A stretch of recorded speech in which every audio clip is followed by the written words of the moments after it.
Right, good evening and welcome to a brand new show of Markets Tomorrow. I'm Nikunj Jalmia. After a great Monday in the morning, I thought it would be a super Tuesday.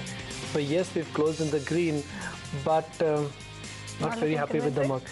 No, I was in the morning when we walked into trade, I was hoping for bigger gains. I was hoping for a monster rally on benchmark indices. The handover from US market was so impressive that after a gap up start, I was hoping for a trend day. So the volatility has disappointed me. The market breadth was not near perfect. Whereas nothing alarming has happened in the environment. Basic indicators, which is emerging market currency, 10-year paper, the US bond yields, all of them are favorable. Somehow the zing in the market was not there. Yeah, day two, we could have bargained for a bit more in terms of at least absolute index gains. So you had the market close high of about 0.5%, as Nikunj pointed out, but the intraday graph gives out the picture a lot better because, as Nikunj highlighted, the range was pretty much defined within those 70-odd points. And you can see the way the market first dwindled down and then tried to make a comeback, but that was not convincing. However, we are at 81.50, which has been the higher end of the resistance zone that the market has been quoting between over the last 6 weeks. But talk about the market, talk about the internals with our guests and make sense of what lies ahead for tomorrow. Ajay Srivastava of Dimensions Consulting will be taking us through his views on the market. We have Mayuresh Joshi, fund manager, Angel Broking, talking about his investment ideas. And Sandeep Agle will, as always, help our viewers with his trading strategies for tomorrow. But the top stories, Nikunj, and as you said, while there's one way of looking at it, the zing in the market was perhaps missing, we still did see marginal day two gains on the index, closing at 81.50. Oh, fifth day in a row. I mean, to be very frank, from where we were about a week ago, from where we are, both local and global markets have come up quite a bit. Dow also is up more than 5.5%. And look at the environment, Tanvir. It was a noisy September. The general belief was that emerging market currencies will continue to correct. The general environment was that the 10-year paper will remain under pressure. But a lot of things, thankfully for us, have reversed. A lot of things for us have reversed. And tell you what, there's interest coming back in FMCG and metals. Banks were not mainstay in the session today. Neither was IT. But Tata Motors, and we'll talk more about this stock, was a top gainer on the index. From among the mid-caps, be mindful of the move on NIIT and HMT on the back of business launches. Both these stocks, double-digit gains, 15% plus coming in there. The question of the day then is, will the Nifty rally beyond 8,200? And that's been the resistance zone, Nikunj. Last 6 weeks, we've gone up to 81.50, then corrected back, adjusted in that range of between 7,700 to 81.50, 8,200 odd. Do we break past this time? And mind you, there's earnings as well, globally and locally. The last part is the most important part, which is that there are earnings. Next week is Infosys, and then we pretty much move into the earnings season mode, so to speak. I don't think numbers would be all that great that we can make a case in the short term for an earnings re-rated market. It's all about flows right now. The fundamentally also, I think 8,200, 8,250, maybe 8,300, that's the upper end of this range. That's the fundamental end of this range. 5 days on the trot, like I said, markets have rallied. So we got to give bulls a benefit of doubt and praise them that they managed to engineer a strong comeback. But can we really predict it's going to be all green and it's going to be 8,500 and markets will, the dash will continue? I have my reservations. In fact, let's throw open the house for questions with our guests as well. Mayuresh Joshi and Sandeep Agle join in. Good evening to both of you. Mayuresh, come in on that argument. Do you think that the rally has more legs, or perhaps 8,200, 8,300, as Nikunj said, you don't really see enough triggers in the market to go past those levels? Evening, Tanvir. Clearly, I think the range that Nikunj is talking about, we are working on that range for a length of time. And I think he's mentioning the facts very correctly. So I think corporate earnings need to revive and grow at a decent pace. So I think we're not seeing that happening, at least for Q2. In fact, the revival, if the capex activity starts and you see some amount of activity happening on the investment cycle, Q4 of FY16 is where you might actually see something come through. But again, I think that is dependent on what happens domestically, and global cues will also keep on taking center stage. Clearly, Chinese markets were shut down, and once they resume tomorrow, day after, I think you're going to see some amount of pain come through because of the GDP announcements that have happened there. So clearly, I think we still believe that 7,600, 8,200 is the range that the markets will be. A 100-point rally on the upside, as Nikunj was mentioning, I think does not warrant a re-rating for the market. So I think entirely it hinges upon how corporate earnings will pan out, which we do not foresee. So I think the range might continue for some length of time. Sandeep Agle, is there enough and more reason to believe that the Nifty range has been reset, or do you think we are still in that old range? It's just that we've moved to the upper end of the range and the markets are looking different, but technically nothing has changed. What is your assessment? Nikunj, I would say that very clearly the range has changed. I think there is no doubt. A couple of weeks back, we were talking of 7,700, whether it will survive the onslaught of the bears and whether it will go down to 7,200. That was the discussion. Now, I don't think we are even talking of 7,700. I would talk of a 80-50 as a trader for the next few days. That also should not be broken. And there was no weakness. I mean, you will see those 50, 70, 80 point up and down movements at any point in time. And I would talk of a move towards 82.50 at the least.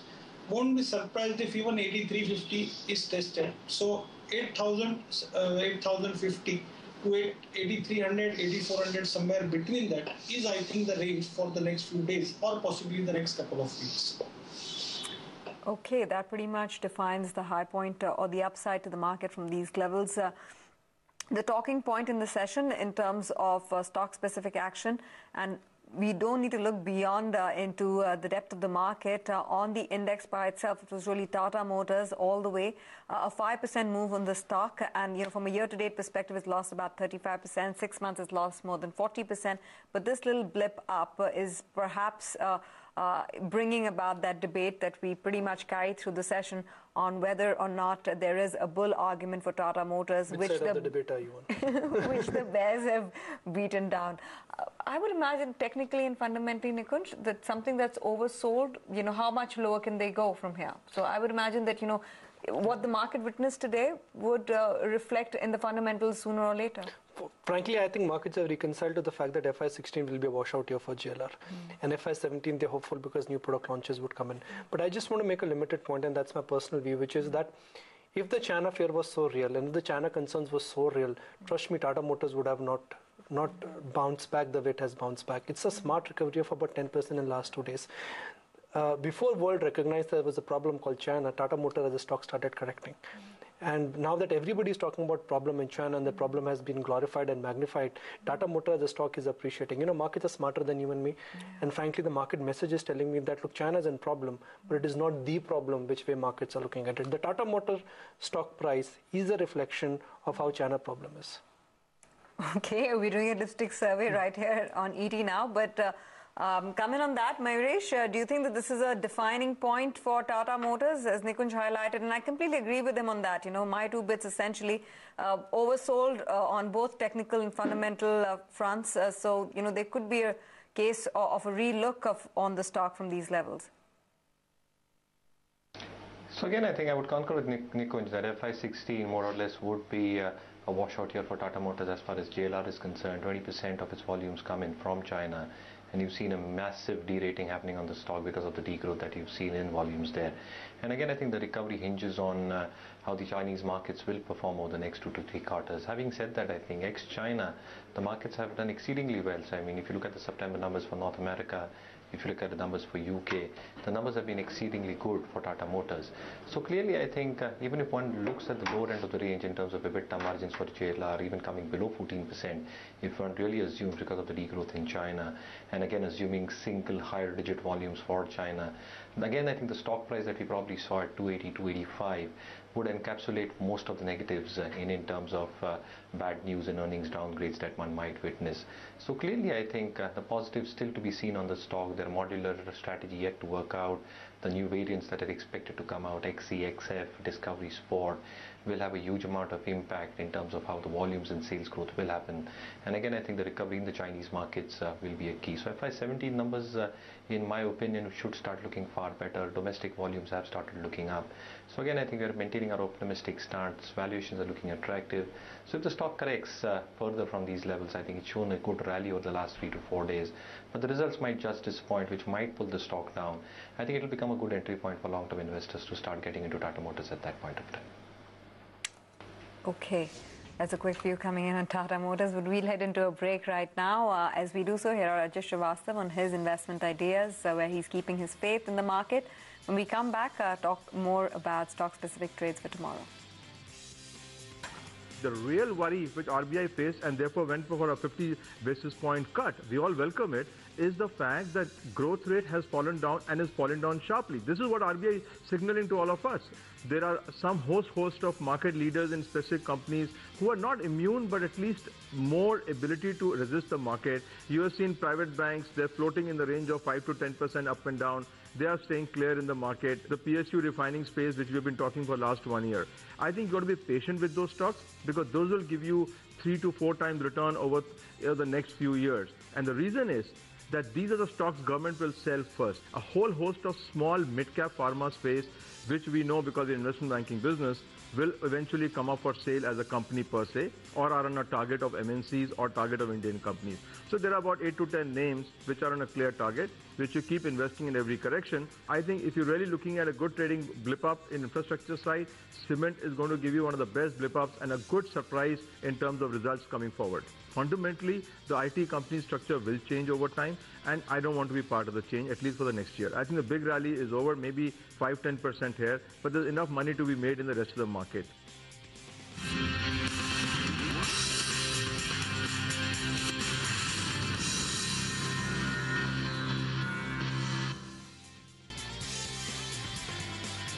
Well, thanks for staying with us. Now, Indian markets, of course, have rallied, and they've rallied for fifth day on the trot. Now, so apart from technical levels, I think the most important differentiator for our markets tomorrow would be that what will be the cabinet's decision on how they want to fix the power sector problem.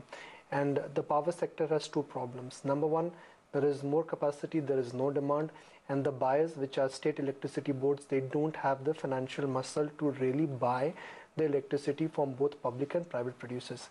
There seems to be a plan in place, that's what press seems to be reporting, that the Discom debt would be taken over by respective state governments, and the central government also would like to, really back that debt, and state governments would come out with their bonds issue, which would be backed by the sovereign.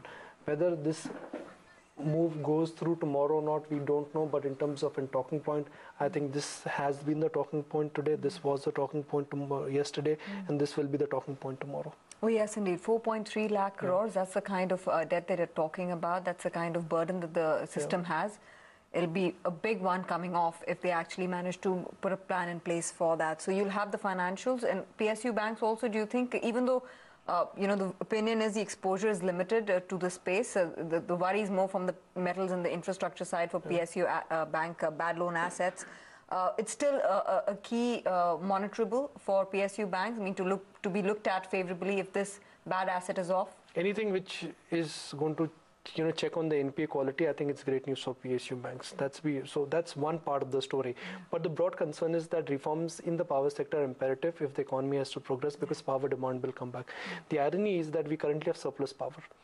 The plant load factors have come down, and there are no buyers for the power because discoms don't have the financial muscle to really buy power from private or from public producers. The coal problems has been taken care of, so that's one end of the story. Now it's all about getting the ball rolling in terms of financials and sorting out the financial mess. Who's going to take the haircut? Difficult.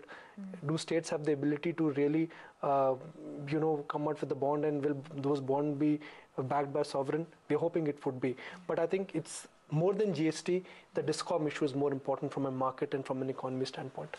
Mayuresh, you want to comment on that? Because it's going to be pretty much mainstay, dominating tomorrow's session in the news flow there. Also, tying in with what the states might do in terms of pushing for tariff hikes for, distribution of power at the utilities end.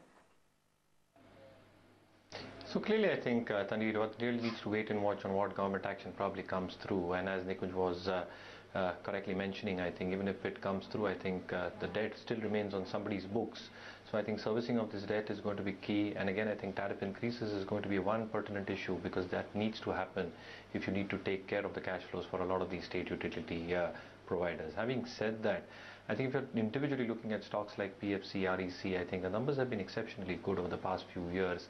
Their earnings growth has been quite reasonable.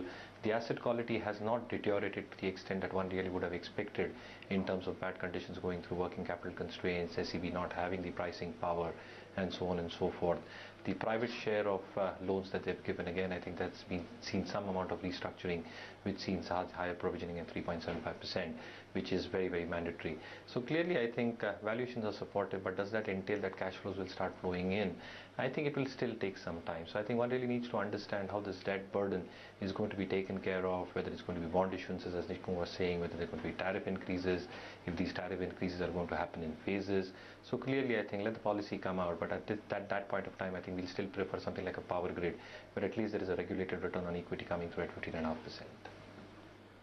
That's one way of looking at it. Second, do something on the T&D front, which is transmission distribution losses, and that automatically will take care of the so-called word called Bijli Ki Chori. It's important to fix that aspect as well. Sandeep Wagle, Monday afternoon, it appeared that there was a fresh price volume breakout both in REC and PFC, but today's price action somehow leaves a big question mark. Nikunj, the momentum has been lost, I would agree, but the trend is still up. RAC, I still feel is a good buy at this level, and I would talk of a 310, 320 levels as a position trade. Similar view on a PFC. I would talk of levels of anywhere between 265, 270, given some more time. So I think what has set in is a corrective move, which should be followed by buying. Maybe we may not see that in the next day or two. But talk of the next couple of weeks, I would still talk of a 8-10% trading upside and would be a buyer as a positional trader. Okay, that's a quick view on PFC and REC. I also want to mark two stocks which were active in the trade today. I don't know whether there would be follow-up interest tomorrow. HMT1, signing an MOU with the Memorandum of Understanding with the German company, for heavy industries, Make in India, in support of that campaign. And that stock closed in 20% locked-in circuit. So some of these PSUs, getting into tie-ups.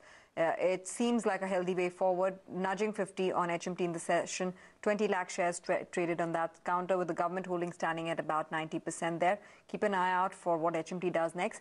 And then NIIT, Digital India getting combined with Skill India in their new launch of the product NIIT.TV. And look what that did for the stock in the session today, 13% higher. It closed with that tick lower, but you saw momentum build in, with a $10 came at 92.55. Right, let's go to Kamya, and Kamya is going to outline some important stocks which could move your portfolio tomorrow. Kamya, over to you. That's right, Nikunj. In fact, sugar stocks were quite active in today's session and are expected to surge even tomorrow. Take a look at Sri Renuka, Balrampur Chini, or even Bajaj Hindustan. All these stocks gained in double digits today, and the rally is expected to continue. This is mainly on the back of sugar prices that have surged today for the fourth day, and sugar prices have in fact risen 30% from the 7-year low that we had seen on August 24th. So do watch out for some of these sugar stocks. Also, do watch out for Cipla from the pharma space. The stock is clearly in the momentum. That one gained good 3% in today's session. Dealers are of the view that you could expect another 3 to 4% of an upside in the short term. So do watch out for Cipla as well. Right, Kamya, thanks a lot for that. Mayuresh, where are you shopping in this kind of a market? So clearly, Nikunj, I think private sector banks in a staggered way is something that we still believe that the earnings trajectory will get maintained. Credit growth should start picking up steadily, at least on the retail side, which has been a big focus point for these banks. Capital adequacy remains strong, selectively on pharma. So stocks like Aurobindo Pharma, Dr. Reddy on declines is something that we'll continue to prefer. Within the mid-cap universe, what I'm really liking at this point of time, Nikunj, is a stock called CRM Silk Mills. The stock had seen some amount of correction from the levels a month ago, and clearly post results, I think, which had been a little bit disappointing on the EBITDA margin front. Our take is that the blended fabrics division, which accounts for 75% of its business, garments around 18%, has seen decent volume growth of 9.5% and 16% respectively. Having said that, again, I think the return ratio should improve gradually over the next 2 years. Our own expectations of ROE is touching 20.5%, return on investment capital touching those 21% marks, and dividend payouts actually increasing from 10 rupees to 15 rupees would be kicker for the stock over the next couple of years. So I think earnings should grow decently at 11.5%. EBITDA margin should come back to that normalized range of 12.5% for the company, which will entail sufficient bottom line growth. So again, valuations not too steep at 8.5 times looks extremely reasonable for the company. So again, a target of 12.21 for CRM Silk Mills over the next 12 months. Okay, Sandeep, come to you. And What is it that you would recommend for tomorrow? Tanvir, I would go with a buy in a India Bulls real estate, stop loss of 66, target of 81. The second call is a buy in a Cipla, stop loss of 645, target of 699. What a coincidence. We've got a lot of buy coming on Cipla, and frankly, it's been an underperformer, even though they're committed to increase their business from US. So watch out for Cipla, could be the dark horse at least from the short term. Gentlemen, really appreciate your time. Thank you for joining us, and thank you for your wonderful ideas. That's it for the moment. It's goodbye from Tanvir and me. Thank you for watching the show.